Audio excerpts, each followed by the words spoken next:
Hi everybody. So today we're going to make a card using the Flawless Media Radiant Lustre Pigment Powders. It's one of my all-time favorite products that I've done, and there are so many different ways you can use this product. And obviously you know me well enough to know that I like pretty and I like floral, so that's what we're going to do today. But this is one of those products that you can use it in so many different ways. You can make a paint, you can add it to texture mediums, you can stencil with it, you can add it to spritzer bottles and spritz with it. So it's a product that gives you, it just keeps on giving. It gives you lots and lots of different products. So there are currently 30 colors in this collection. There will be more next year, and the easiest way for me to show you is to just flip my lid around, because it's easier to show you from the underneath the amazing colors that you get from these. And remember, you can mix these as well, but more importantly, these are not just mica powders, these are pigment powders. So what you get with these is that gorgeous pearlescent finish that we all absolutely love, but you also get the vividness, the strongness from the pigment powder being in there as well. And they also have a built-in fixative, so you don't even need to worry once you've diluted it with water about putting, I don't know, sprays over the top to fix it in place. Once this is dried on your project, it's there and it won't go anywhere. I mean, look at these absolutely stunning colors. I can't help you choose. I can tell you that there is a link in the description that takes you to the full range on my website. And you can buy these in sets of 5. So when I originally released them, I put them into cohesive sets of 5 with like complementary colors that we know will work well together. You can obviously buy them individually and start collecting, which is what a lot of people did. And it's absolutely fine to do that. You can just do it as and when you see fit, but I promise you, you will use every single one of these colors. I'm going to put the lid back on. I already know that I'm going to choose these here at the bottom. So I'm going to take these off, and I will tell you what the color names are as I go through, but I'm just going to put them in place for now and then move the others out of the way. You can see I've put them in an A4 tub, so I've got plenty of room for more colours. And they are coming, and you know me well enough to know they're in their own little tub with Radiant Lustre Powders label. So I'm going to show you a way that I don't think I've shown you on any of my Facebook or YouTube lives today. Just because, like I said, there are so many different ways you can use it. So I'm going to show you one that I don't think I've shown you already. And I'm going to bring in this as well. So already I've pre-done all my flowers in white, and I'm just going to quickly tell you which flowers I have used. So rather than do what I do when I do a live video, and that's show you all the products that I'm using at the beginning of the video, I'm just going to show you them as I use them as we go through the demonstration. So I'll just let you have a little close-up of the flowers. You can see they're all done in just plain white cardstock, and this is why it's different to what I've done before. Yeah, because these are all going to be coloured using the lustre powders. And the flowers that I've used here, I've used the small flowers for this card. It is going to be, surprise, surprise, quite a big card. So the base layer of this is 23.5 by 13.5, but it obviously gets smaller towards the top. And it is a really, I promise you, simple card to do. Anybody can do this. I just wanted to give you lots of different techniques using the powders first. So let's just quickly run through the dyes that I'm using, because I know you'll want to know what they are. So this is the Shabby Flower collection that I'm using today. So all of these flowers are from my Shabby dye collection, and the butterflies as well. So in here I've got the Shabby Blossoms, and these lines that you see on the packaging, if I flip it over, you can see the lines on the actual dyes. These are the debossed lines. So unlike most people that do flower dyes, I like to have the debossed detail in mine. You can see there, I'll move that a little bit further away so it focuses on the flower. There we go. So you can see all that amazing detail is done straight away before we even start adding colour, just from the debossed lines. So Shabby Blossoms is what I've used today. Obviously just using the 2 or 3 smallest ones. Then Shabby Starflowers, which is this shape. So that gives you the starflower shape. And then I've used my favourite, which is the Shabby Daisies. And the Shabby Daisies are just beautiful because they give you that lovely shabby edge. So they're not perfectly smooth on the edge. They are a little bit shabby. And then the last one that I'm using is Shabby Blooms. And Shabby Blooms is also, they're all gorgeous, so I can't help you choose, I'm sorry.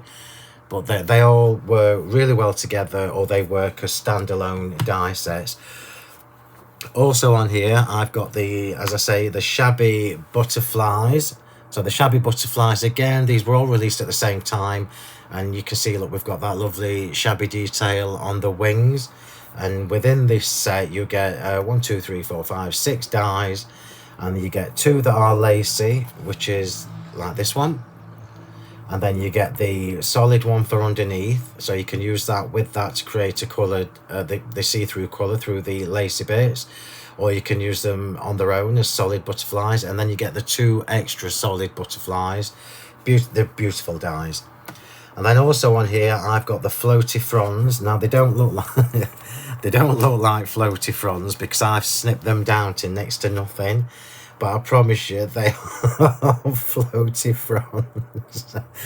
And because these are only small flowers, which is why I've trimmed these right back. And most people that know me know that when I design my dies, particularly with foliage and swirls and things like that, I always make them bigger than what we actually need, but they all have the scope to be snipped down into smaller elements. And you can see, look, that's literally just the top part from this die. More value for money if you can do more with it. So that is the floaty fronds.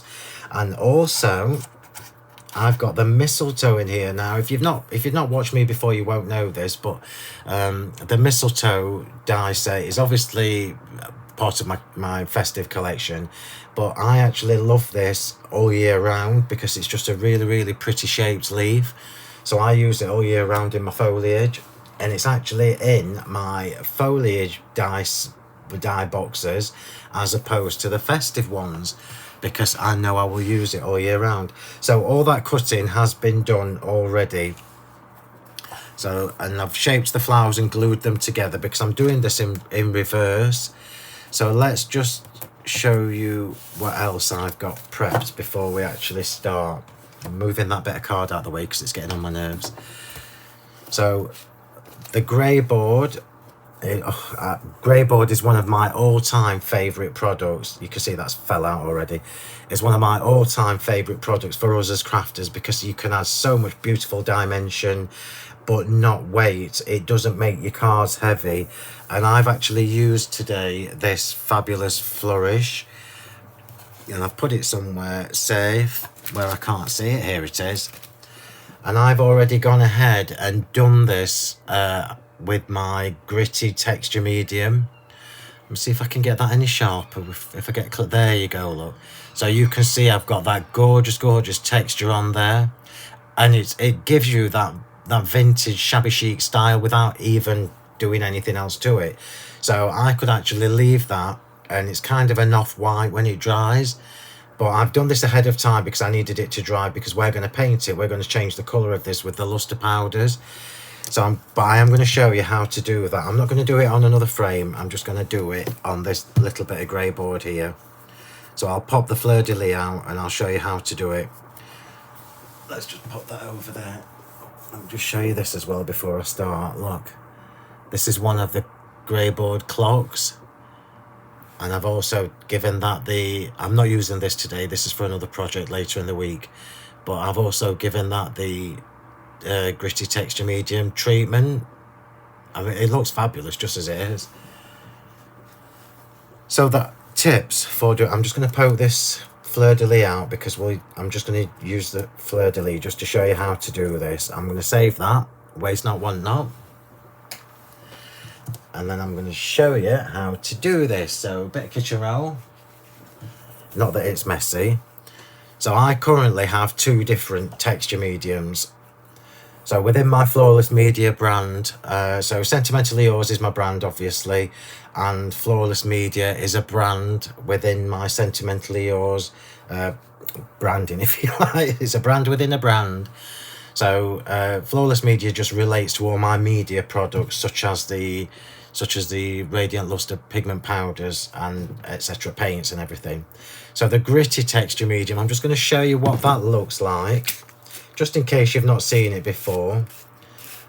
So this is what it looks like in the pot. It's not very glamorous, is it? But this product is amazing. The things you can do with this product are amazing. So if you like to do all those fabulous rusty techniques, for example, if this was if I wanted to make this rusty, I would do it with that the same way we're going to do in a second, and then I would use my orange and black paints and my brown paints to make that look rusty, because the texture is achieved from this paste, from the gritty texture medium. Couple of things to tell you. So gritty makes you feel like it's going to be really gritty, and it isn't. I'm just going to try and show you. It's really fine. So the grit that's in there, the texture that's in there, is super fine. So for me, it's quality. It's a quality product. And remember, you can change the color of this before you even start applying it to your product. So I could change the color of this using these powders if I wanted to, but it's a slightly different effect, and I wanted it to be white because I want some of the off-white showing. So the easiest way, there are 2 ways to apply this. So I would recommend using a little bit of the cut and dry foam. So cut and dry foam, just chop it. In fact, I'm going to chop that even smaller so that it lasts longer, because you can't really do much with it. If you clean it once you've finished, if you clean it off just with some warm soapy water, you'll be able to use it again, but I never do. So I've just got a tiny bit, and you just take a bit from the side. Look, I'm not actually going into the actual pot. I'm just taking it from the side, and I'm just going to dab this on. So straight away, look, straight away you can see we've got texture there, and if I left that exactly like that, it would dry just as you see it there. So I'm just going to keep patting that on until I get enough texture for what I want, which is clearly not enough paste today, but I'm still taking it from the side. The only time I would go into there is if I was using it through a stencil. And if you want to use this through a stencil, if you've struggled with normal pastes through stencils, well, this is absolutely going to make it easier for you, because it's a little bit thicker than an ordinary texture paste. It makes it really easy. So I'm just getting that exactly how I want it, and I think that will do just nicely, and I'll bring that in to show you. So I'll put that back in there. So that's one way of putting it on, and the other way you can put that on is with your spatula. So the problem with doing it with a spatula is you tend to get peaks that are higher than you want them to be. So I would tell you to treat yourself to a pack of cut and dry foam and just chop it down into really small pieces. And I'll bring that in just to show you all that lovely texture. I'll put it on my hand, it's easier to put it on my hand. There you go, look. Turn that round so you can see. So all those peaks on there have got they will dry exactly like that, and they will dry with that lovely texture from the gritty texture medium. So that lovely sandy texture that's in there, I'll put that there because I will use that. In fact, I'll move it so I don't stick my finger in it. I'll put it with my clock because I know I will use that. So that is the gritty texture medium. I'm going to roll my sleeves up for the next bit because we're going into powder territory. So the sleeves are going up. Move that out of the way. In fact, I'll reuse that. We'll go in with the flowers. So the flowers that I've already got prepped, as I say, they are the shabby flowers. And I've chosen colours with the Radiant Lustre powder. In fact, let me just show you what these look like, so in case you've never seen them before. So that is what they look like. It's a super fine powder that has pigment powder, mica powder and fixative in there as well, so you don't need to worry about it. The colours I'm definitely using today are Dandelion, which is the yellow, Verdigris, which is the green colour. I'm using Cornflower Petal, which is the blue colour. I'm using Orchid Whisper, which is like it's actually like a purpley pink. So Orchid Whisper. And the last one is Enchanted Wisteria. And then the other one that I've got popped to one side is Olive. Now Olive is a little bit different because it has more mica in there. If I just show you, you might be able to see the sparkle. There you go. And I might do the leaves. I might do these little ferns with the olive, but I haven't made my mind up yet. So the reason I've used 4 different flowers is because we're going to use 4 different colours to do them with. So I'm going to take the Verdigris off, and these are the colours we're going to do the flowers. So if I wanted to, I could quite easily, which I'm going to do for the background, I could quite easily pop some of this on my mat, squirt it with water, and then just dip the flowers in. But I want a different look today. So I'm going to take all the Shabby Blooms, which is the one that's shaped like that. I've shaped them all a little bit differently so that it all looks cohesive when I've done. I'm just make sure I've not missed any. No, so each flower is going to have its own colour. And I'm going to choose, ooh, decisions. Let's have the Enchanted Wisteria for this one. So if you were doing this at home, you could absolutely, as I say, you could put some on your mat, wet it, pick it up with the cardstock, leave the cardstock to dry, and then die cut it. And then what you will get is a lovely watercolour effect, but still with the shimmer. I'm going to do it differently today. The gems have even gone in, look. So even the gems are already in. And we're going to do it slightly different. So I'm going to spray these with water. And I'm going to repeat this with the different colours with the different flowers. Just make sure I've not missed one so that I don't waste this powder. No. So I'm going to spray these with water. And they're not going to be wet through. They're just going to be damp so that when the powder hits them, it will start working straight away. I'm going to do that away from my kitchen roll because that's just defeating the object. Have I done that one? No. And now we can start dropping some powder on, and then what happens, I better dry my hand first. What happens is the powder will start to bleed into the water and you'll get a lovely variegated finish from this. So I'm just using a soft brush to do this.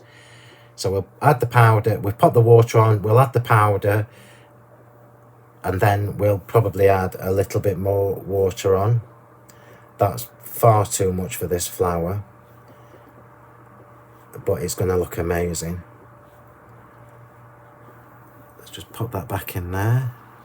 Waste that one, no. So that's all off there. And I'm just going to bring that in so you can see where I had more water. Where are my tweezers?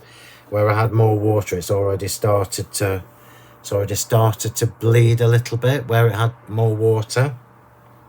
And now this is where the magic happens. You ready?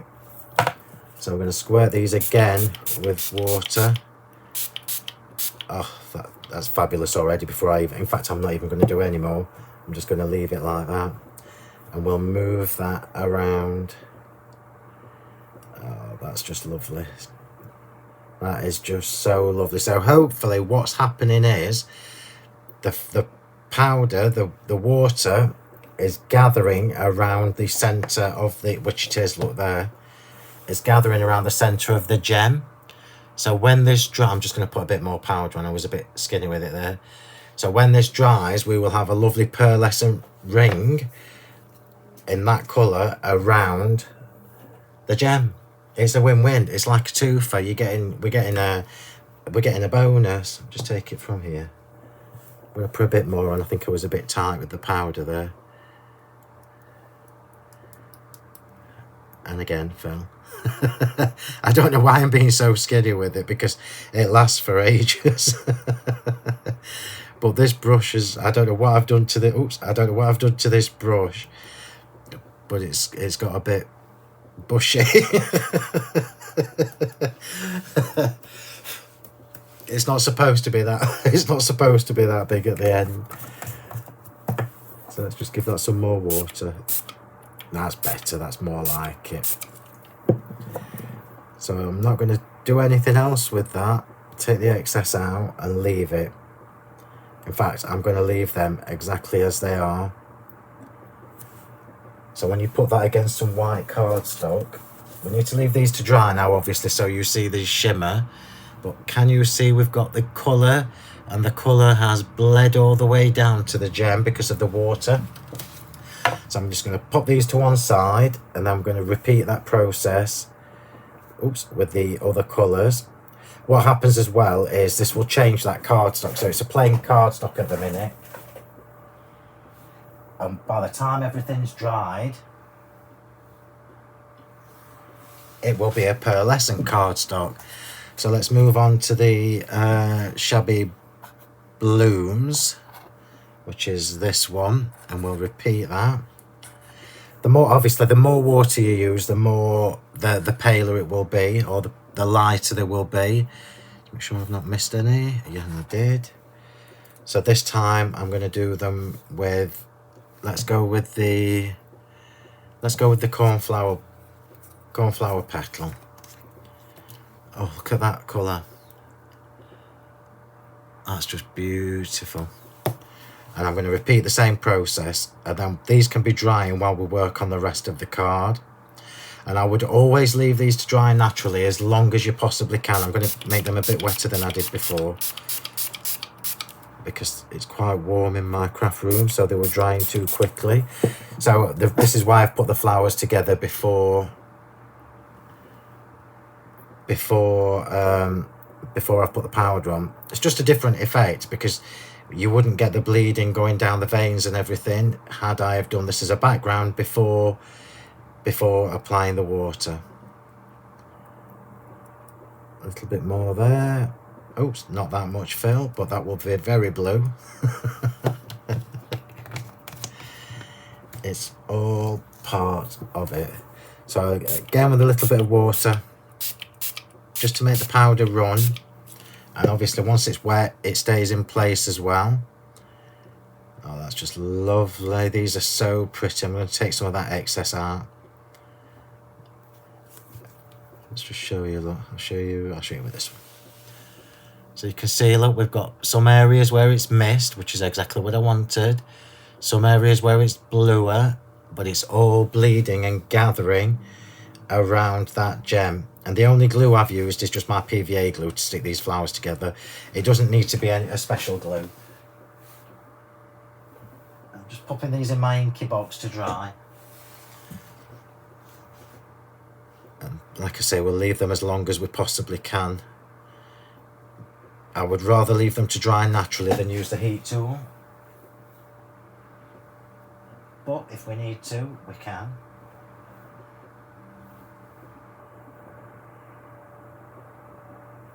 Dropped one. And then the next colour, so the next flower, the star flower. This, yeah, I don't think you've seen me do this before. So the star flower, I think we will do in the dandelion. And the dandelion is one of my favourite colours. It's absolutely beautiful. It's a beautiful, beautiful yellow shade, like a warm sunshiny yellow. So plenty of water. Let's just flick that blue out of there. Don't want it to go green. And we'll dab some of this yellow on there. Oh, not that much, Phill. Take the excess off. That won't matter because it'll just move with the water.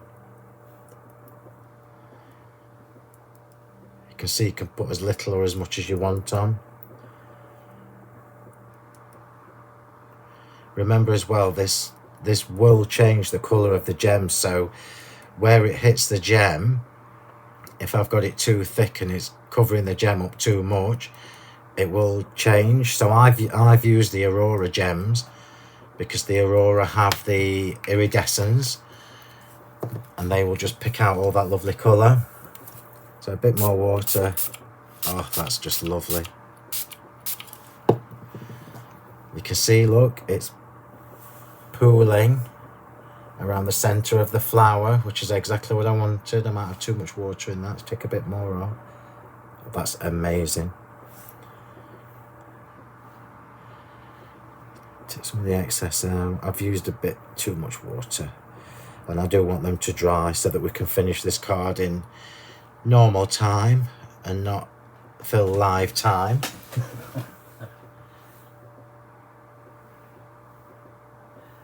Popping these in the inky box. I'll show you the inky box when I've finished. When I've done the last flower, I'll show you the inky box, because even the inky box looks fabulous. And then last flower, we're doing the Shabby Daisies, and the Shabby Daisies are going to be done with the Orchid Whisper. So same thing again. Flick the yellow off there. And this should be a lovely, lovely shade of pink. Clearly, the more water you put on, the more diluted the colour's going to be, which is absolutely fine. Oops. You can make them as strong or as light as you like, and you can also go in and do splats, which we might do. Let's just see if any of them are too pale. So I've got the water on. I'm going to take the excess off this time. That's better.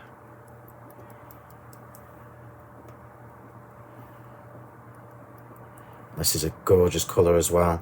They're all beautiful colours. I can't tell you a favourite. I know Dandelion is one that I really like, but that's because I love yellows and oranges.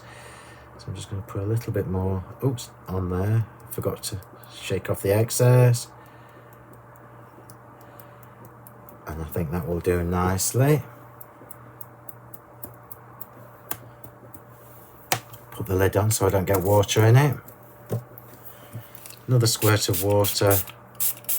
Oh, look at that colour. And it's doing exactly what I wanted it to do. It's pooling in the middle. I'm just going to put a bit more on these two small ones. It's pooling around the gem. It just looks really, really pretty. And you'll notice it more once they've dried. Oops, that's a bit too much powder, Phill. It lasts for ages. I've been using these since I first released them. So the original colour, the original colours would have been way over a year. Let's just move that around. That's better. That's better. And then these can go in my inky box. And then I'm going to show you the inky box. Because even the inky box looks pretty at the minute.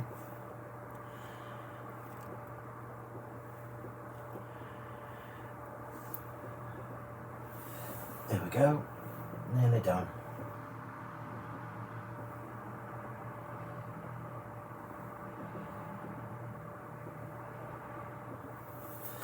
So even those pink flowers that look like they haven't got much on, they actually have.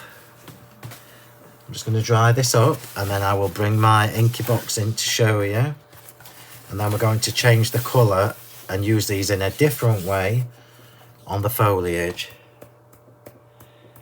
This is why these are not like mica powders, look, because mica powders wouldn't have that lovely deep colour.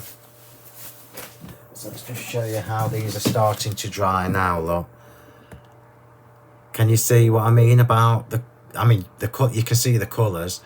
The colours look gorgeous. Even the yellow ones Even the pink ones where you think there's no colour on it, there actually is. But you don't get the full benefit of this until it's actually fully dry.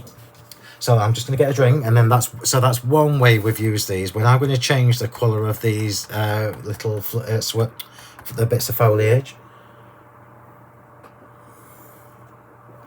I'll try and drink it all today. I've got a stash of kitchen roll. Surprise, surprise. I've got a stash of kitchen roll already at the side. So this time we're going to use I can't decide whether to use the olive or the verdigris. The verdigris is a little bit softer, so I'm tempted to go verdigris. And verdigris got lots of lovely shimmer in there as well, along. So let's go verdigris, but this time I'm going to paint them. So I'm going to use a paintbrush, and I'm going to actually paint the whole thing. And what that will do, that will give me a lovely pearlescent shimmer. So we'll get the lovely sheen from the powder, and we'll also get the colour from the powder. And it also means I can control how strong the colour is now. So I wouldn't use a water brush for this, because they do have pigment in the powders. Remember, these are not mica powders. These are Lustre pigment powders. So the colour is stronger. They do have dye in there, and they do have pigment, strong pigment. So I would use a paintbrush to do this. I'm just trying to find a smallish one.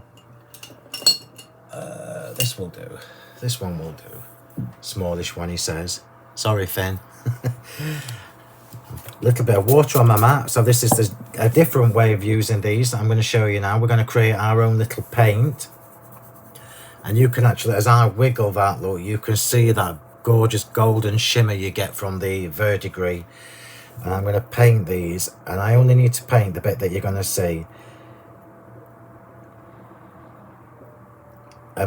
This is why I love this product. You get this gorgeous watercolour effect, but you get the colour as well. It's like a win-win. You can't really go wrong with this. If you like watercoloury and you like sparkly, you absolutely need to get yourself a couple of these powders. And advice, really, if I give you some advice on colours, I can't really, because it's a personal preference thing. What I would say to you is the same as I say to everybody else. Just choose a couple of colours that you know you like. So if you like pinks and purples, get a pink and a purple. And because you've chosen colours you like, you're more likely to use them, rather than going for colours that you don't use very often. And remember, you can use these to colour moulds, resin, if you mix it with the paste. So there's lots of different ways you can use these powders.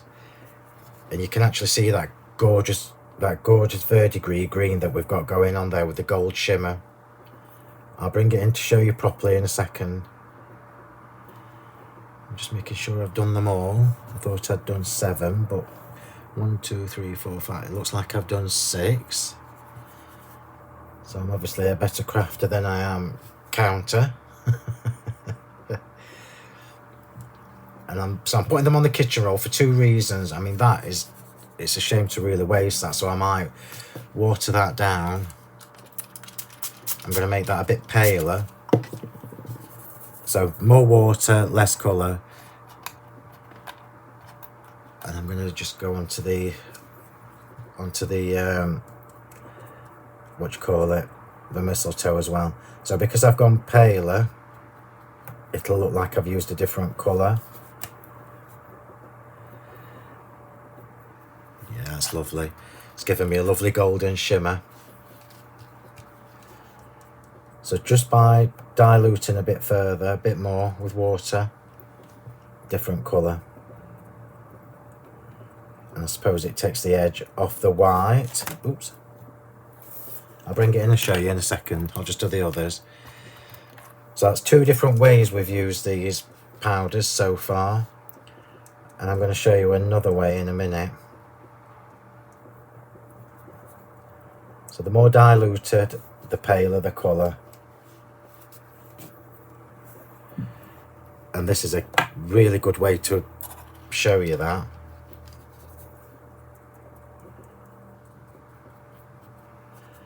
So all I'm ending up with is tints of the green. In fact, it almost looks like a sage colour now. And yet it's the same powder. So as always, it's pooling in the recesses of the debossed part of the die. A little bit of a bonus.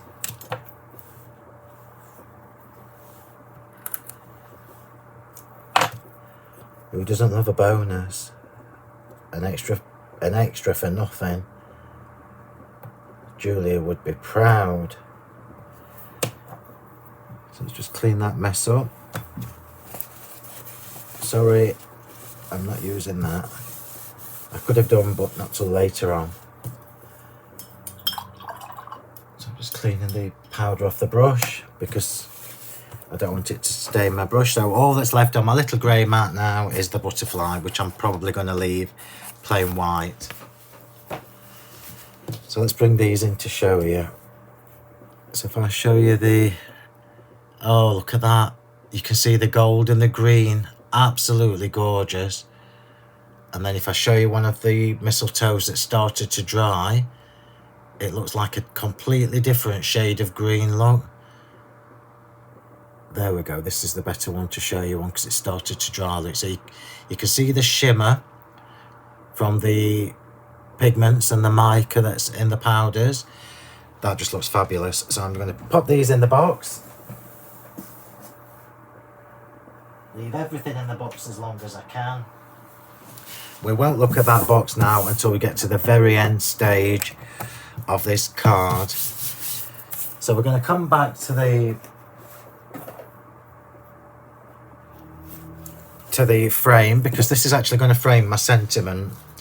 But I want to change the colour of this. So remember right at the very beginning of the video, I told you that you could change the gritty texture medium colour.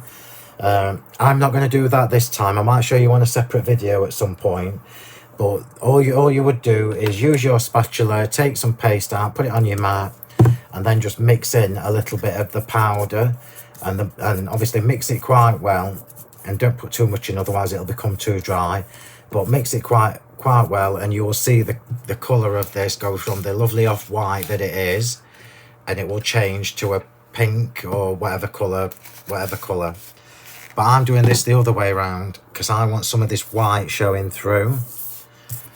So I'm going to use a combination again of the same colours, and we're going to create a lovely pastel frame. And this time I'm going through my stipple brush, still with water. I'm not putting any more mediums on this. It's still going to be just with water. So I won't use loads.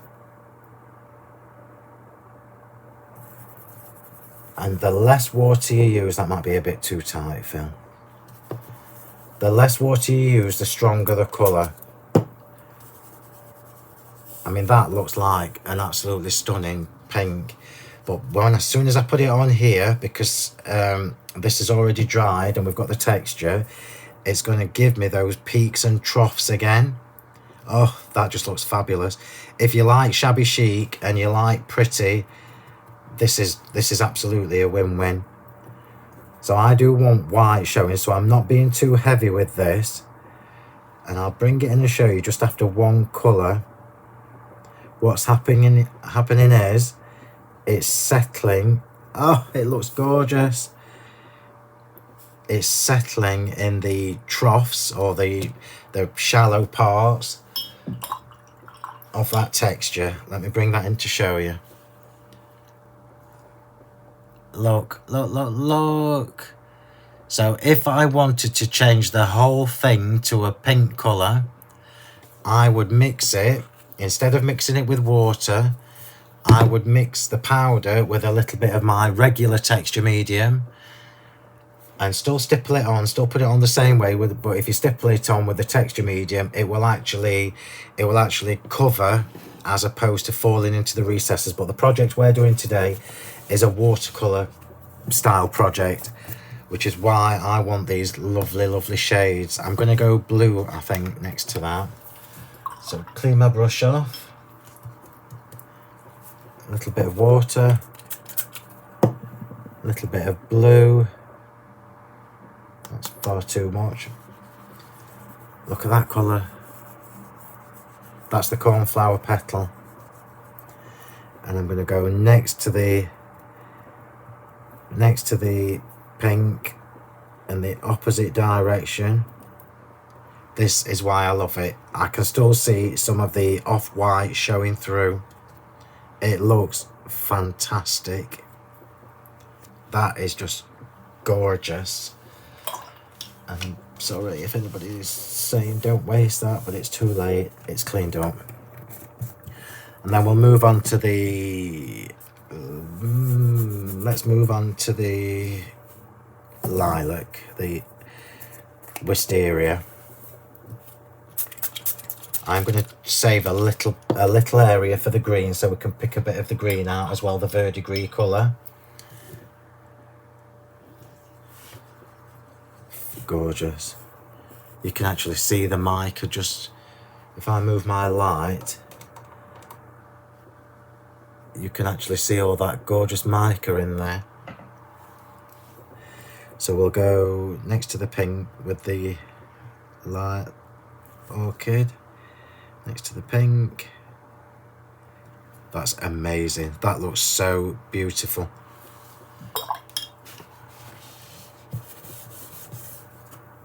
And I can hear you all saying, don't waste it, don't waste it. And then we're going in with the yellow, the dandelion. But these powders last for ages. So the yellow, I'm going to use less water. So you can see that's literally just the water I've taken off the brush. I might even make that a bit stronger with extra powder. And then we'll go next to the beautiful. That's so beautiful. So I've gone next to the blue with this.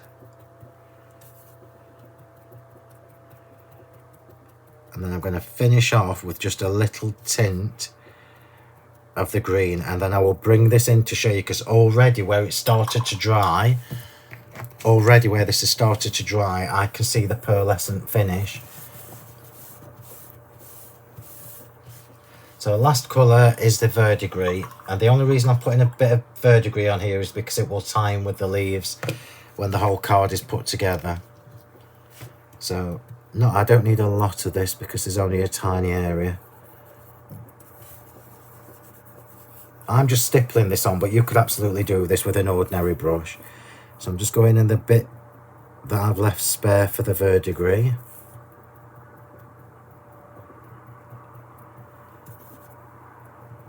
It's very pretty.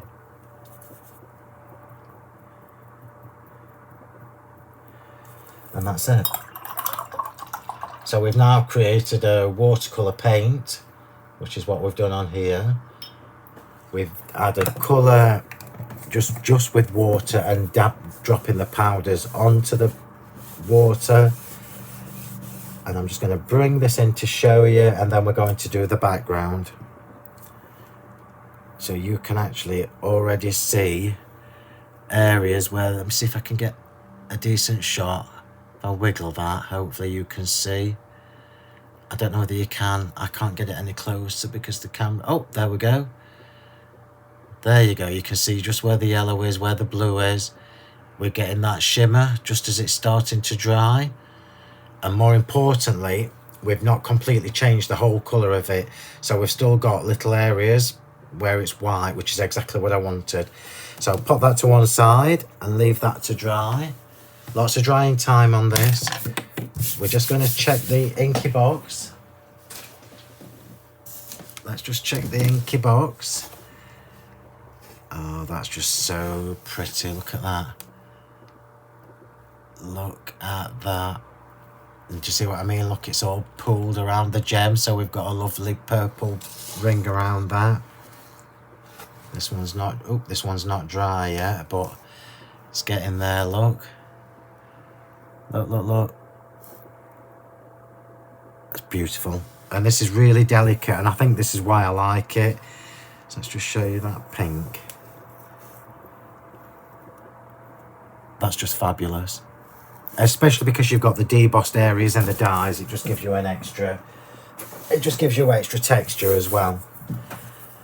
So coming to the card now, we're going to start working on the background of the card, which is the top piece, and we're going to give this a lovely watercolor effect. Now I don't want to do too much to this, because after the flowers have gone on, we are going to add more colour. So I think I'm just going to look at which is the lightest colour. Okay, so the lightest colours looking at the flowers are the lilac and the blue. So I'm just going to choose the cornflower petal and the enchanted wisteria to do a wash background with this. Let me get a drink. I hope you're enjoying this, because I'm loving doing this, because I've got I'm not being interrupted, and I can just keep rattling on. And hopefully you'll be learning something as well. And I'm doing my favourite thing, which is making a pretty card. So water, and I'm not going to do loads of this, and I'm going to do the colours separately. Actually, I'll use this because I need to mix it up. Oops. Doesn't matter what brush you use for this. So I'm just creating a little watery backdrop for this. Now remember, the blue is quite pale once it's watered down, but that's exactly what I want. And if this is too strong when I pick it up on my card, I can just squirt it with water and dilute it a little bit further. Just clean that so I don't forget.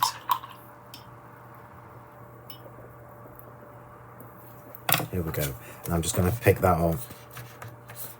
Oh, that's lovely. That is just fabulous. You can actually see the mica already. So that's not wet enough for me. So I'm going to go in with a bit more water. And I'm not going to mix it up again. I'm just going to pick that up. That's better. That will be amazing once it's dried. So I'll stop there. This is the good thing, look, you can just move it around. I'm going to stop there, take that off. Clean that up, and then we'll do the same with the lilac. It's almost a shame to not use this, look, because the colours on it and the shimmer. But you know me well enough to know I won't be using that. It'll be going straight into bin.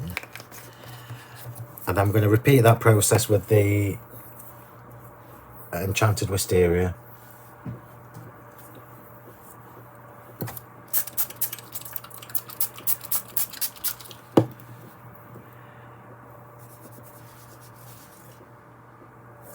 That's plenty of that. You can see how little I'm using from the pots. They're just going to last for ages. So mix it up, pick some colour up, and because the blue and the lilac are quite similar, oh yes, that's lovely. Lovely jubbly. In fact, I'm going to stop at that. I'm going to stop at that. Look at that mica that's pulled up on the edge, look. Let that roll down. Let's do the same on the other side. Fabulous. So, bit of kitchen roll and leave that to dry. So it's going on its own piece of kitchen roll. And I'm going to leave that to dry as long as we can. I'm just going to pop that over on my other desk. That will do nicely. That was my chair, if you saw it swing into shot. Okay, so we're going to leave that to dry as long as we possibly can. Leave it to dry naturally. And let's just see what state we're at. Let me just tidy my desk up. See what stage we're at with the flowers. I'm just cleaning things because I don't I like to clean my brushes and that so that they don't get ruined. There we go. Right, let's have a look, see how dry they are. They're not dry enough yet, but let's take them out. Let's take them out and look at them properly. These look gorgeous. It's really, really delicate. So if you like the soft finishes, but with the sparkle and the colour, you're gonna get that with these powders. I think that's one where I was a bit heavier, but it looks amazing. I'm just gonna cough, sorry everybody. That's what happens when I'm talking to myself. That's better. Let's get these out. So these are not quite 100% dry yet, but they're not far off. And I'm not going to blast them with the heat tool because I think it will spoil them. I'm still going to leave them as long as I can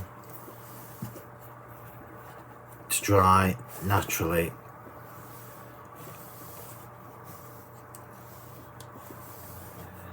And we've still got to wait for the background to dry. It's a drying game, but it's all worth it in the end.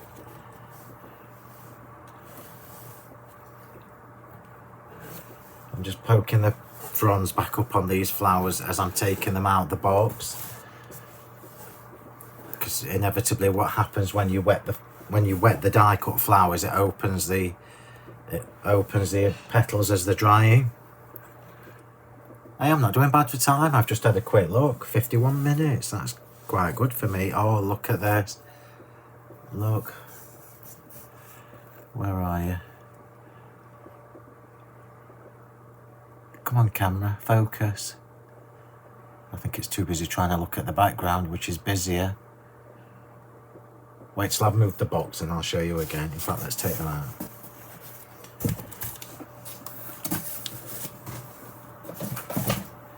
There we go. This looks fabulous. Oh yes, yes, yes, yes. I'm really happy that they look amazing. So I'll wiggle that so you can see the colour on it, look. So this, although this is actually the verdigris, so the verdigris is green, but it has that golden shimmer. And then this is actually the same colour, but look how different it looks. Remember, we just diluted it. So we've still got a golden shimmer from the same colour. I just think that's fabulous. Right, let's see where we're at. Because I can't stamp the sentiment until the background's dry, so it might mean that I have to heat tool it, as much as I don't want to. Or I might just leave it off altogether. Let's see where we're at. So that is now almost dry. Don't that look lovely? Let me put it against the white card to show you, look. There you go. It's almost like candy colours. Very pretty. And it's almost dry.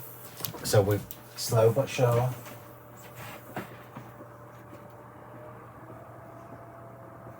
That is just beautiful. That's not dry and I need it to be dry. So I'm going to heat tool this. So I'm just unplugging my phone and we'll give it a quick blast with the heat gun. I would never ever normally do this, but this is the part we're waiting for now. So I'm going to do it on a low speed.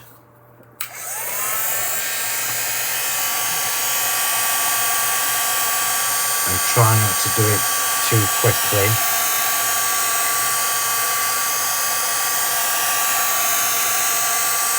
Can you see all the shimmer on that? I'll show you close up in a minute.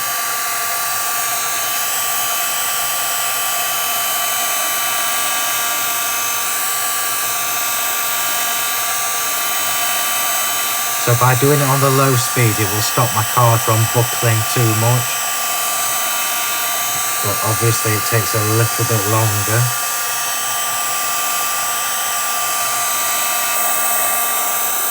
Remember as well that I haven't used watercolour card. I've just used regular white cardstock, my premium pure white card. So had I have used watercolour card, we would have even more of a shimmer. But this is literally just the background, and there is more colour to go on this. This is just the base of this card. There is more colour, more shimmer, and more texture to go on this card. So slowly but surely.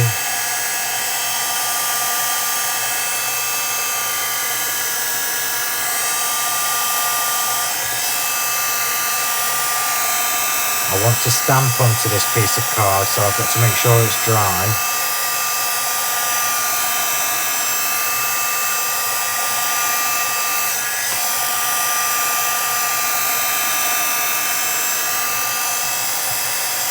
Almost.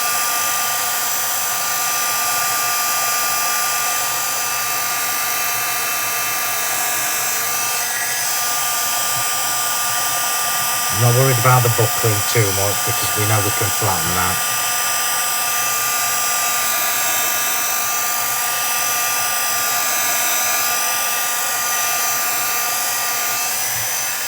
It wouldn't have mattered had we have done the background before the flowers, because we would have ended up waiting for one or the other anyway. So I think that's enough for me to stamp onto.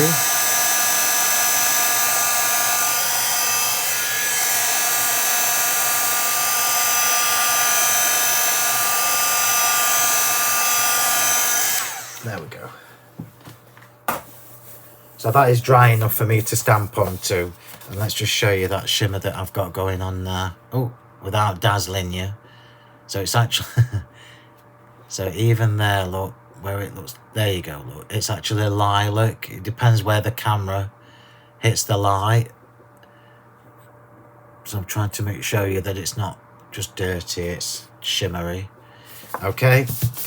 So my sentiment is going to go up here. So I'm going to get my stamping platform.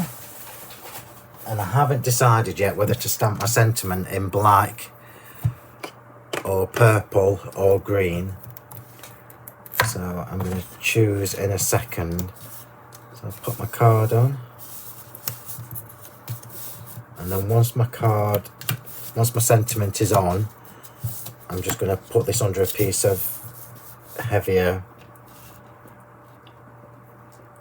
a tub with my dies in or something, just to weigh it down. I'll give you a tip for flattening that. And if you look, I'll show you, look, that mica, look, it's not coming off. The pearlescent sheen stays there, which I just think is just fabulous. So sentiments, and I thought when I was prepping this card, I've not used these for ages because I thought they were out of stock. These are the smudged sentiments that I did with the Floral Curios collection a few months ago, and these sold out within 10 minutes. So I didn't think we'd got any stock, which is why I've avoided using them. But when I was at the shop at the weekend, I've checked and they have got some stock. Not a lot, but they have got some stock. So if you like these lovely little sentiments in the A6 set, the link is in the description. So off you go. You can pop them in your basket while I'm working. And these are the ones, if I get closer, look, they've got the little splats at the end of the flourishes. And I think I'm going to go with, they will all fit, I think, in here, apart from the border ones. I'm going to go with the choices. I think I'm going to do Happy Birthday. So obviously it's not going to pick up while my frame's there, but if I put that in position,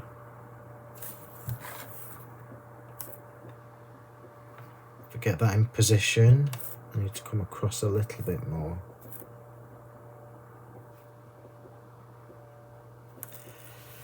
And then I can move my frame, pick the stamp up, and then I've got to choose a colour. So we've either got, I've got Versified Claire Monarch, which is a deep purple. I've got Versified Claire Shady Lane, and then I've also got the Nocturne Versified Claire, which is black. So I'm just going to put these next to the flowers and see which is the least dominant colour. So it's obviously the green, but I'm going to go with the purple, I think. I'm going to go with the purple. So we're using the Monarch Versified Claire. And I am stamping over the top of a piece of cardstock that has mica on it, so I might need to go in twice, but we will see. The Versified Clairs are really good for this because they're proper juicy inks, and I don't need to go in twice. That's absolutely perfect, spot on. Clean my stamp, and actually I was right with the colour choice. It looks lovely on that background. In fact, it looks fabulous on that background. Pop that back where it belongs. So while I'm doing all this yakety boring bit, I'll just remind you all, if you haven't already followed me on social media, on Facebook and everywhere, you can find me on Facebook, Phill Martin, remember it's 2 L's. You can also find Sentimentally Yours on Facebook and follow I'd love you to follow the page. And you can also ask to join my Facebook group, which is called Crafting with Phill Martin and Sentimentally Yours. And you do have to ask to join my group. It's a private group. But we have such a good time in there and loads of inspirational crafters. So let's put that there. This is actually not too bad. So I thought it would be really buckled, but it's not too bad. So we might just get away with this. So bringing the rest of my layers in. All the rest of my layers are going to be kept white. So I'm going to pop this straight onto my card, just making sure it's dried, just with glue,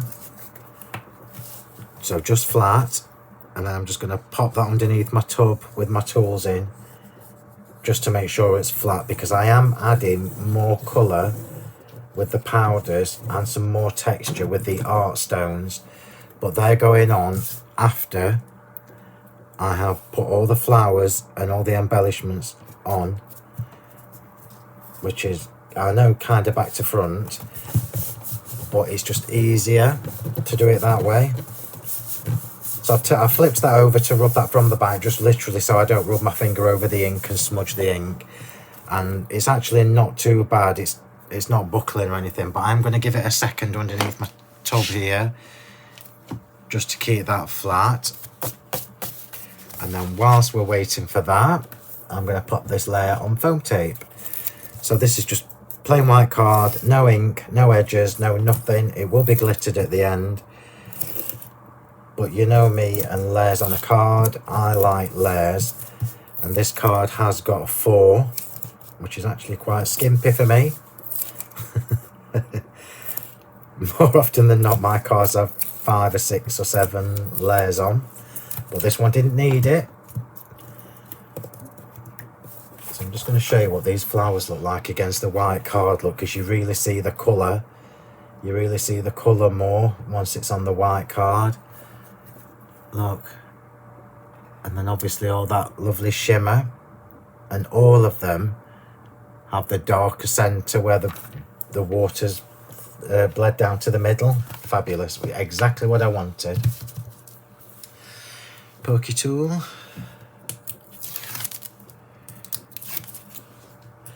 Remember as well, if you've not already subscribed to my channel, my YouTube channel, I am determined to do more and more videos that are just for YouTube. So this one won't be shared on my Facebook pages. It's literally a YouTube demonstration. So I'm just going to pop that on there. And my top tip, as always, is not to use glue on the bottom layer. So this is not a card blank because I only make card fronts, as you know. I don't make full cards because they never get seen. So I literally just use the top part. Just making sure that this is going on straight. And it's not. Forgive me, I'm going to stand up to do this. And I'll do it from the other side. I need to stand up to do it because it's a big piece of card. I do normally do this in horizontal mode as well because it's easier, but I've got the camera above me today, so it's not so easy. There we go, sorted. Sorted. So that is literally just foam tape, plain layer. That will be glittered at the end. And we're now back to the topper. So it looks a little bit odd at the moment, doesn't it? I agree. All we've got is happy birthday in the middle of a painted background. But I am going to put the foam tape on first. I'm not going to put this on the card just yet, because we're going to stick the frame on around that sentiment, and then all the embellishments, the flowers and everything, are going around. I've run out of foam tape, surprise, surprise. All the flowers and everything are going around the frame. So this is that horrible foam tape that doesn't tear. So I've got to use my scissors on that one. Right, so here we go. The fun part. Phil's favourite part. Phil's fun part. Whatever, you get the gist. So that is now perfectly dry. And hopefully you can see the shimmer as I wiggle that.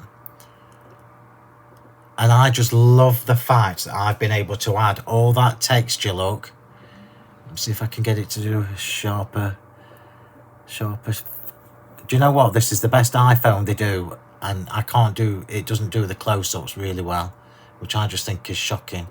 But we've got all that lovely texture, and I've changed the colour, and we've got all the shimmer. And this is just going to go on with glue. It's staying flat. So the sentiment is going to be inside this. And we did have the option of drawing around the centre of this, creating an oval, and then stamping onto a separate oval. But I want the shimmer to show through, which is why I've stamped straight onto that card. Very brave, but I knew it would work. We've got choices now. Is any one side better than the other? No, it's both fabulous. I'm going to go with this. I'm going to go with this direction. So I'm just going to pop the frame around that sentiment. And just hold that in place for a second. And that's just normal PVA glue. I've used my premium PVA glue. And that is now stuck. So now that's on, I'm going to put it on the card.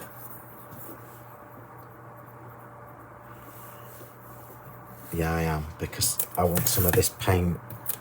I want some of this extra colour that we're going to put on in a second to bleed onto the background. If I can make it do it, and I'll do my best. Look at this foam tape. I can't tell you the brand of that foam tape, but it's awful. Look at this.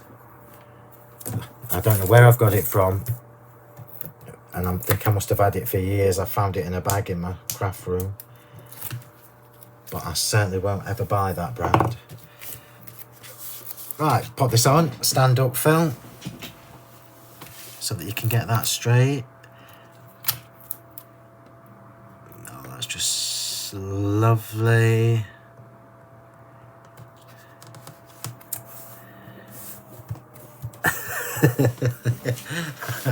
I'm laughing because anybody that knows me must be thinking, what is he doing?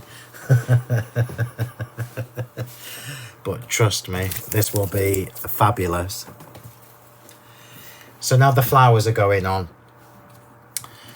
The flowers are going on before I add any extra colour. So what I want to do is create a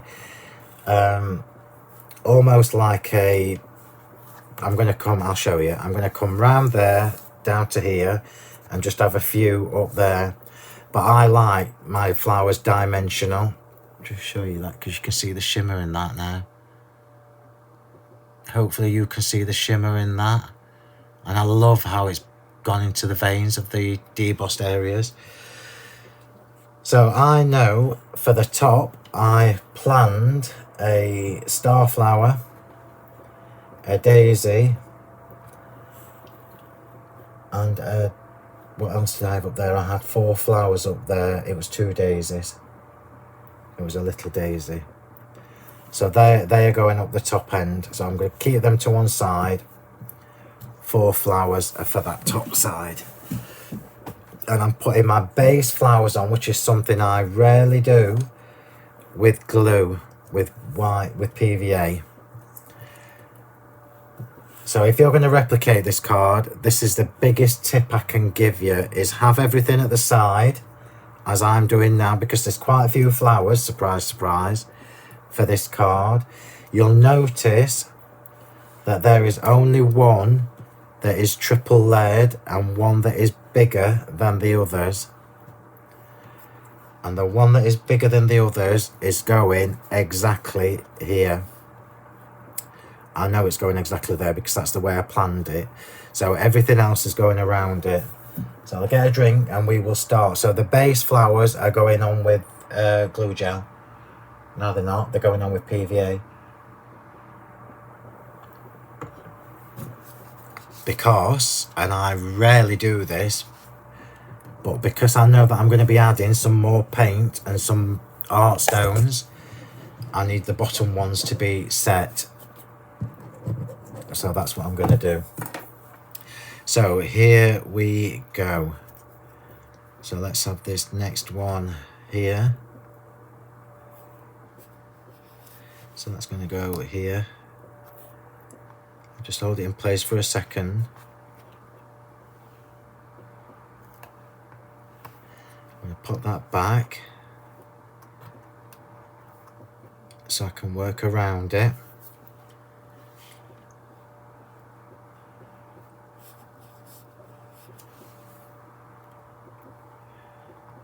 You know my new thing is flower on a flower. So I'm just put a bit more glue on there. I'm literally just adding the base flowers for this. These are just the base flowers.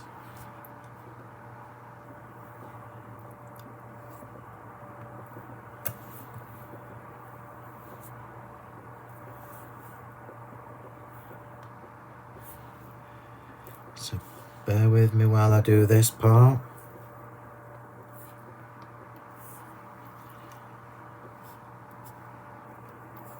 I mean, look how pretty that looks already.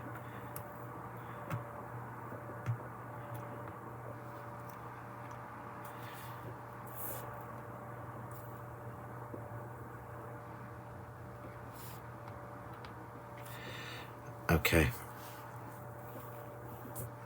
So I'm working my way down.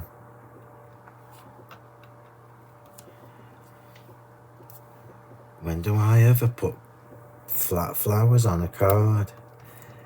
But it will become clear when I've done them all.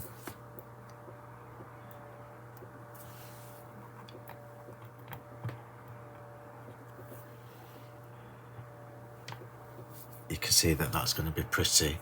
It looks pretty already. Look, before I even add any more colour. So I'll take that off now because I know exactly where I'm going. I'm going to save that for the top.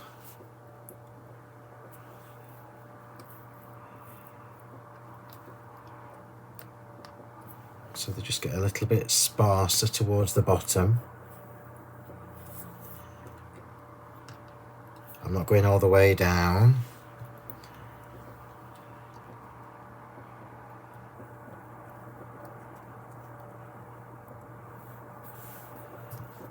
Glue's wearing out.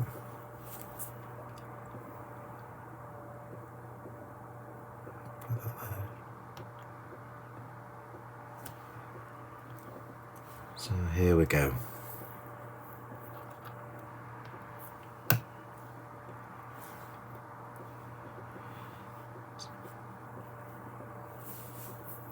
What I'm trying to do is save. I'm trying to save a couple of the smaller ones so that I can put them on top.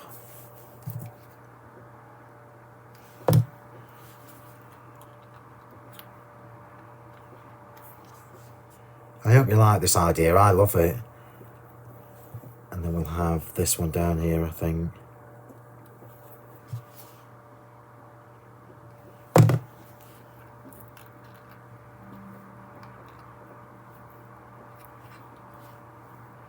So we kind of created this lovely little trail.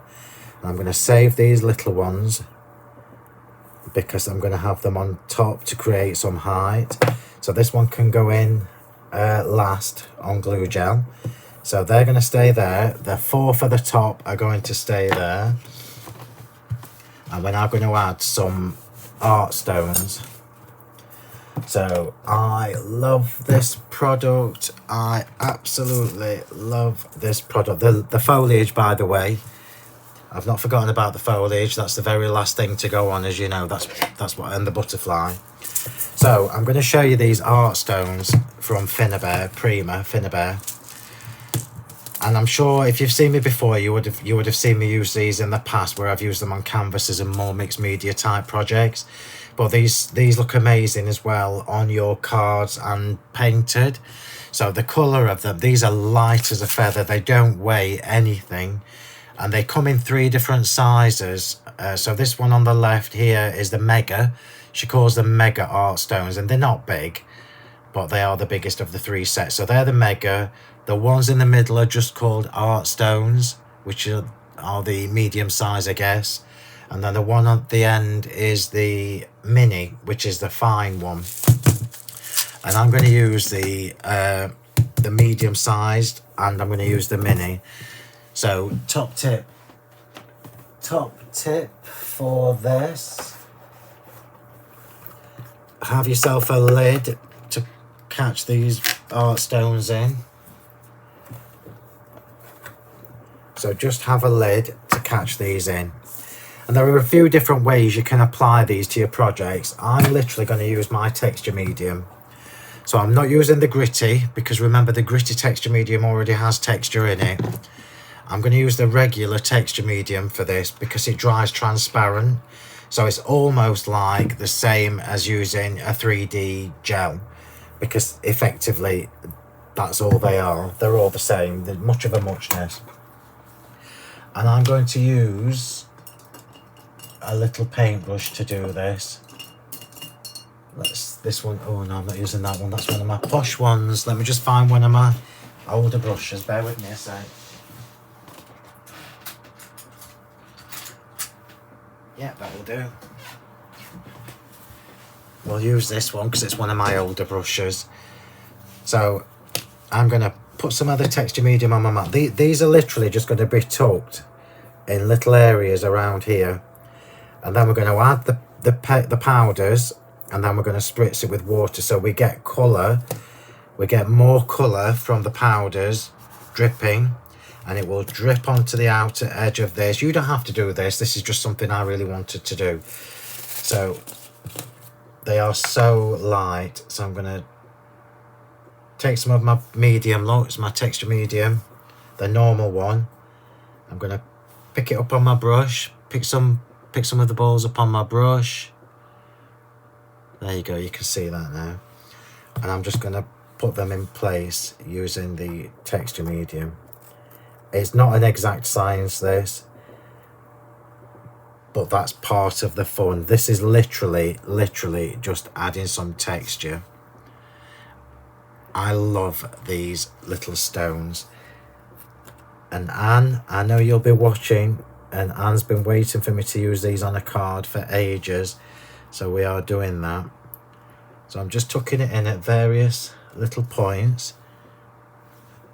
This is what I find the easiest way to do it, and because I know my texture medium dries clear, I don't need to worry about it going anywhere I don't want it to. Once it sets, they'll be fixed and they won't go anywhere. It's almost like little bits of pollen.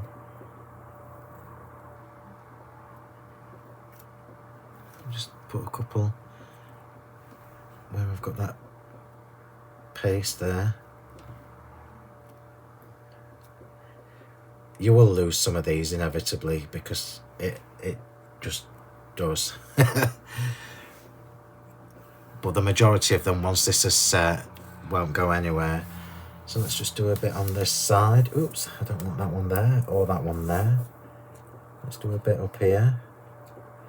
You can, of course, let me show you the other way of doing it.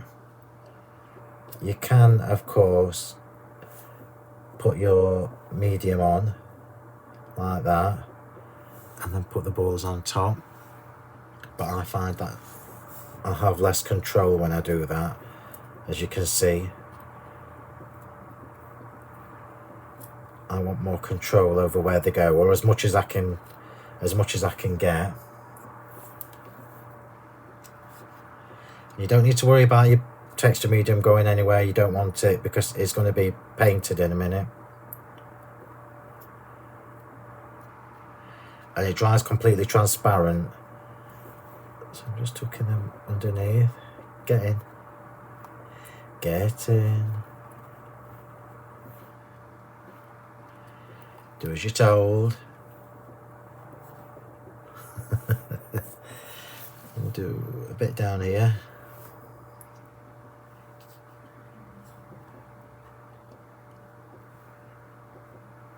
Just do it the other way and show you. So I've just popped the texture medium underneath, look.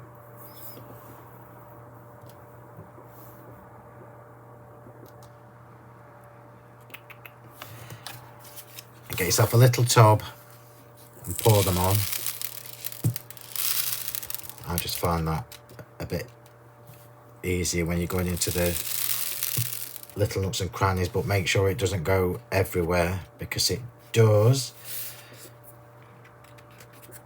So let's have a little bit down here. Just a bit.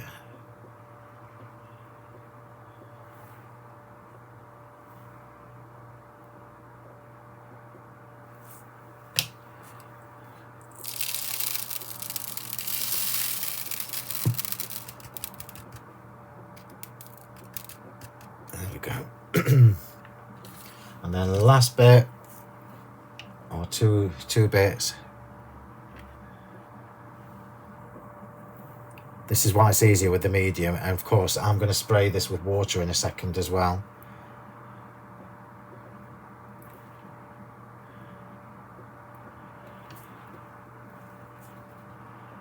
I think that's possibly enough. Let's have a bit here because the flowers are going to go there. Remember, once you've used a paintbrush, to put the texture medium on, clean it straight away, because it will set and it's a nightmare to get back off. I think that's enough, I think. He says, putting a bit more on.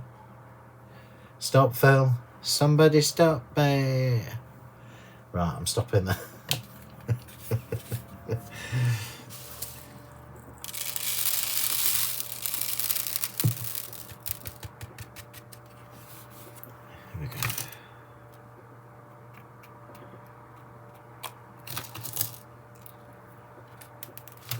I wouldn't be telling you to pick these up one at a time because it's a nightmare. But if you're a little bit precise like I am,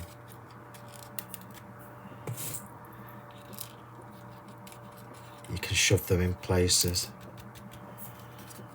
And then last bit, So that is the medium-sized one. So you can see I've added that bit of texture. Don't worry, they won't look like that in a second. They will be coloured. So I'm going to pop these back in the pot.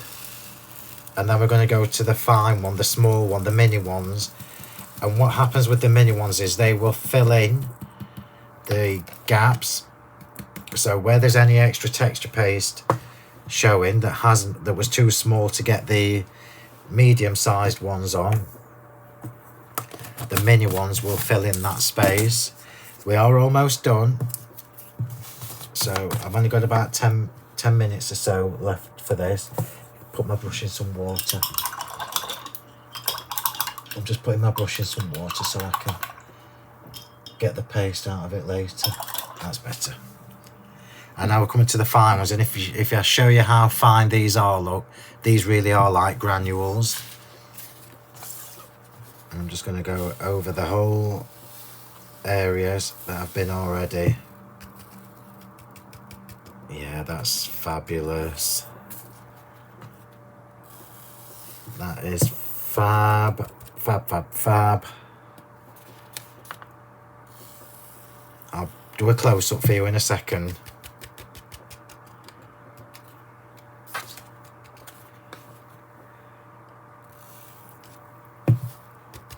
They're just picking up now any bits of texture paste that weren't dry.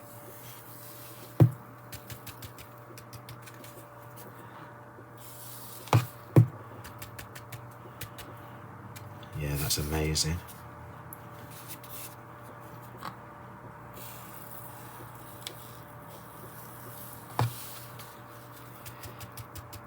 Just remember to have a tub underneath, because if they go everywhere, they're an absolute nightmare to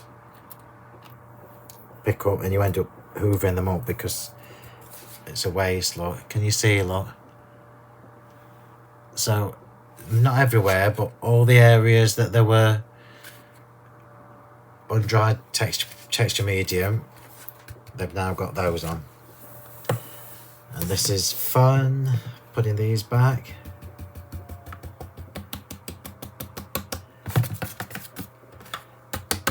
You can see how long these are going to last, because it's literally hardly touched it.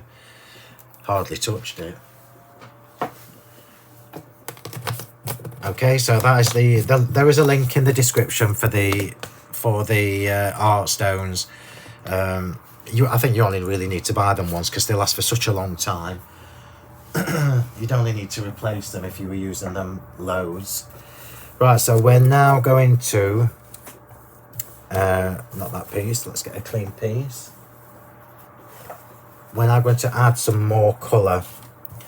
So I'm not going to paint these little stones because I quite like the colour that they are. But what I'm going to do is show you how to add more colour. It's actually really, I don't know whether to do it now, because I do actually like that.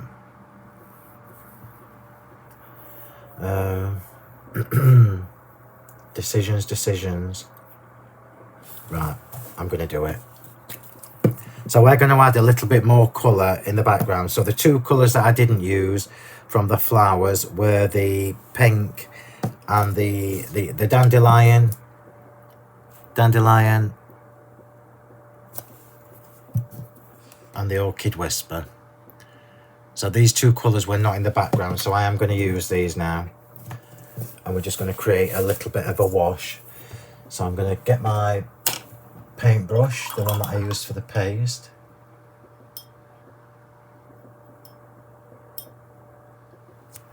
Just make sure I've got no texture medium in there. No, we haven't. And I'm going to put a little bit of the paint, the powder. So I'm going to mix a little bit of the powder, look, with the water. In fact, I'm going to do a little bit more. So you could do this. I'm quite happy for this to now go on to the white layer that I've got there. If you didn't want that, you would do it before you stick the topper on. But I'm quite happy for that. So I'm just adding little bits So I'm just putting a little bit in the areas. Don't worry, because I'm going to water this down in a second. In fact, I might not need to. In fact, it looks fab as it is. In fact, I'm not. I'm going to make it easy for myself. I'm going to water it down even more, look. So I don't need to tilt it. I can just add the colour like this.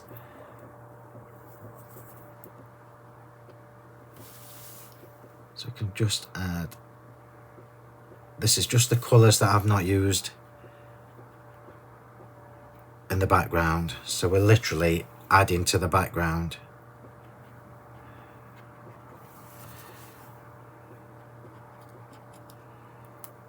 Get back where you belong.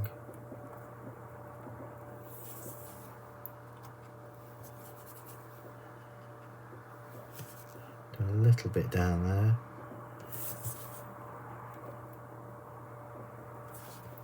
Just going to get some water and dilute that a bit. I'm just introducing the colours as I say, but I want to dilute that a little bit more. That's better.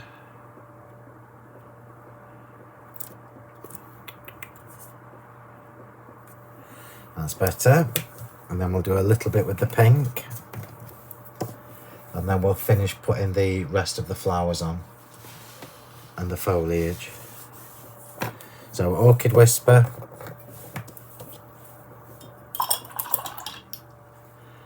Little bit. I'm going to dilute it more because I do want this watery.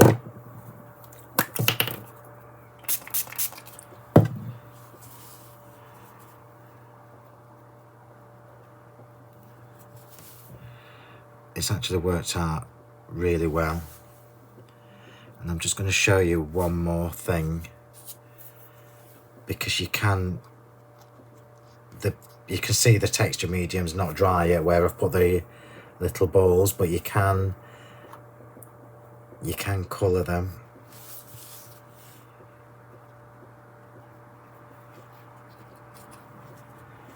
With the Lustre powders.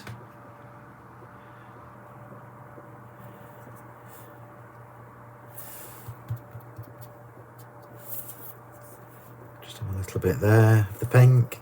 So if I did this, look,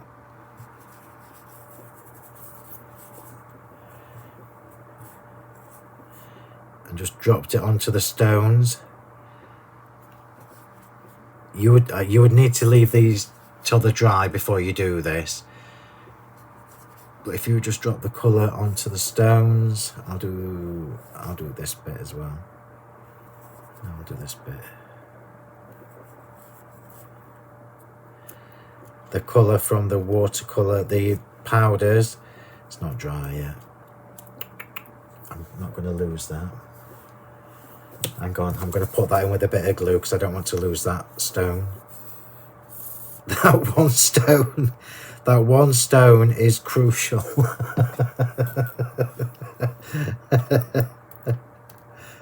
Of course it is. Obviously, if you leave yours to dry, you'll be fine.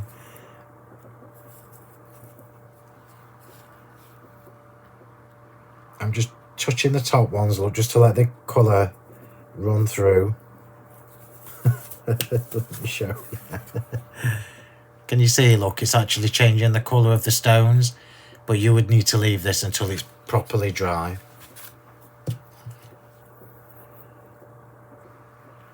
Right, so let's stop there.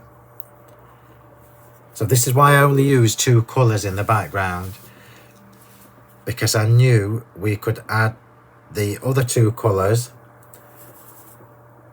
after the flowers and everything were on, and it makes them more of a feature, makes it stand out a little bit more. Right, so here we go. Let's get this finished off. Well, at least we've had a couple of completely different uses with the Lustre powders. Yeah, that's fabulous.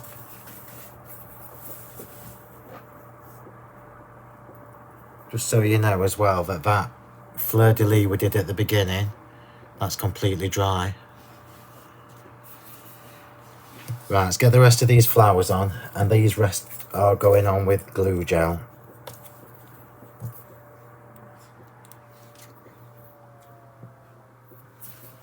So here we go. So I already know that this big one, I've saved it for there on purpose. Put a little bit more on.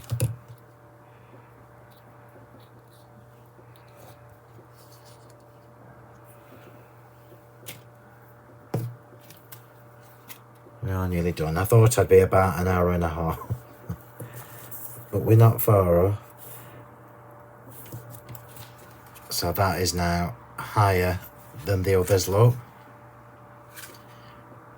And that's my thing, dimension with the flowers. Doesn't that look just pretty? It would be even better when I've finished. So let's get these little flowers in the top corner done.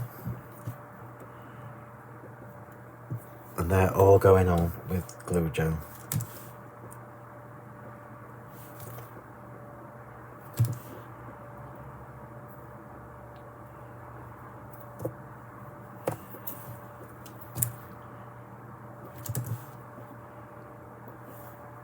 I've got 4. I don't know why I did that.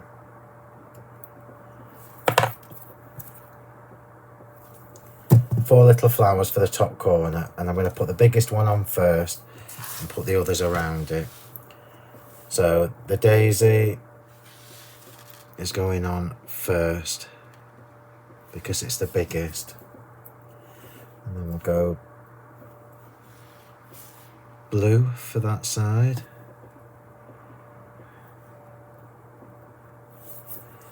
We'll go yellow for the other side.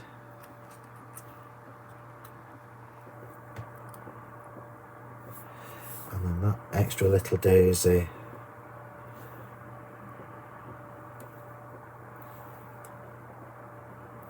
is going on the inside.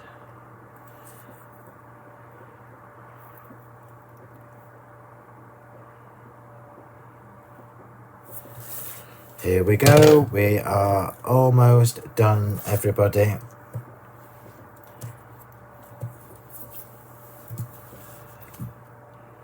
So it's not a quick project. It's not the longest I've ever done by any stretch of the imagination. I would normally spend a little bit more time at this stage, the faffing stage, because it's my favourite. But we've still got the foliage to put in. I'm just going to open that little daisy a little bit. We'll have the little daisy there, I think. So this is where the dimension for my flowers comes in.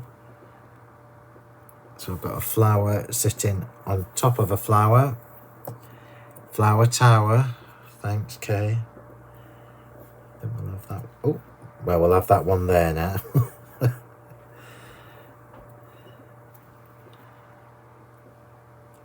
This one needs to go there, I think, just to balance it. Okay, here we go. Foliage. The butterfly, I've not decided where it's going yet.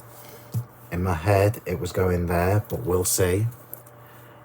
So now we've got the green with the floaty fronds. So I'm just going to shape all those back. This is the finishing details, really. And I'm putting the floaty fronds on first because they are the more important. And I thought I'd done 7. Remember I told you at the beginning, I thought I'd done 7, but I've only done 6. So I've got to manage with 6. And these are also going on with glue gel. So points to remember. I've stuck the base flowers down flat with glue, which gives me, I can't now lift them to tuck my foliage underneath. So this is why I've left the extra long part. so I can tuck those out. Let's start at the top like I normally do and get these where they need to be. So snip a bit off, glue gel.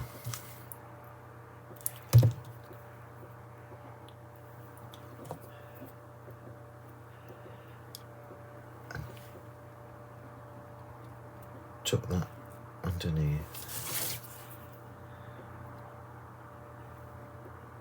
Lovely. Next one. So these are just getting tucked in at various points. No right or wrong way, just whatever you think.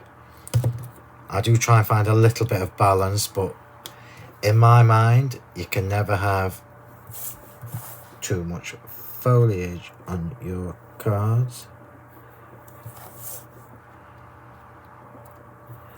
I'll just try and angle that so that it's facing the other direction. That's better. So they're all facing up.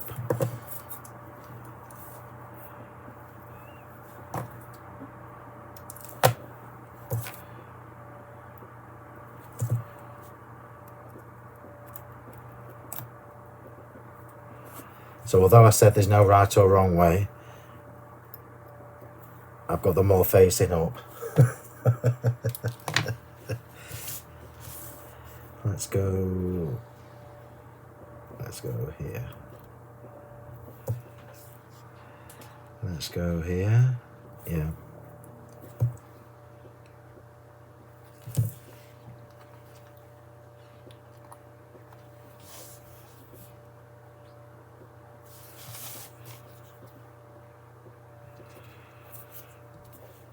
I need one at the top and one at the bottom.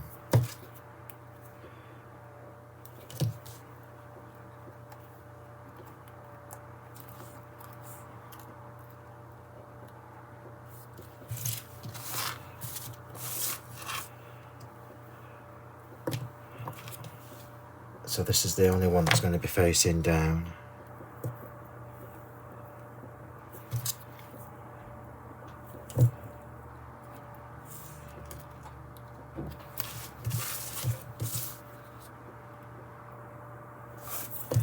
And then we'll finish off with a couple of bits of the mistletoe. But I'm not going to use it as mistletoe, it's just extra foliage.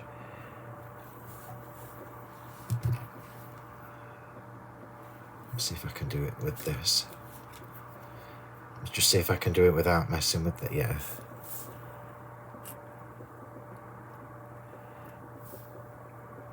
And this is just because I like bits of foliage sticking out from my small flowers. Just like that. We'll have another one here.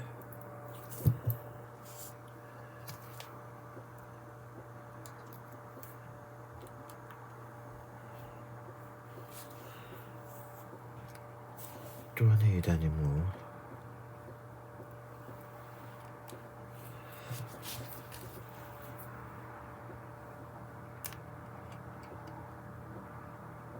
I'm going to put one more on and I'm going to save the others because I want a piece here as well. That's fabulous. Fab. I'm going to save them. I won't waste them, don't you worry. Lid for the glue. And I'm going to finish off quite simply by adding some Diamond Dazzle to the edges.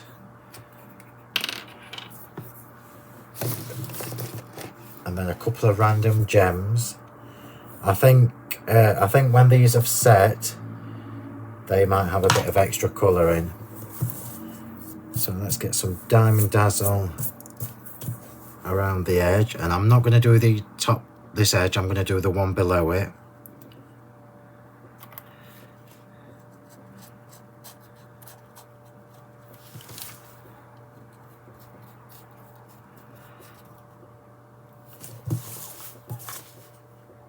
because the only reason I've done that is because the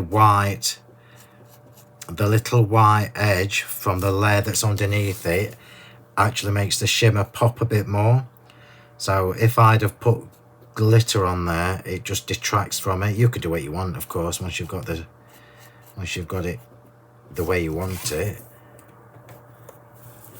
But that's just personal preference.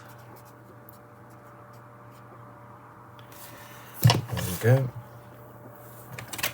So just pop that on there. I'm going to make sure none of the little art stones fall into my glitter, because that would just send me over the edge.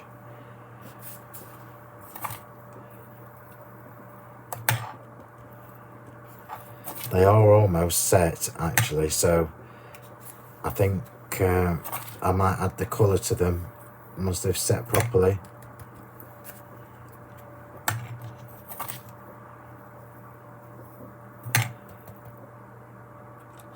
Look at it. No, hang on, I've just got to get that out.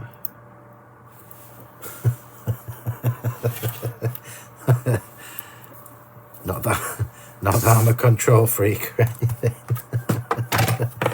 Right, then I'm going to finish off just with a couple of random gems, and the gems I've got in the flowers are the Aurora ones. So it's the Aurora, yeah, the Crystal Gemporium Aurora, and that is what I'm going to just put a few random ones because that's my thing. And when I say a few, it's usually, oh, not bad actually. It's, three. Three is enough today.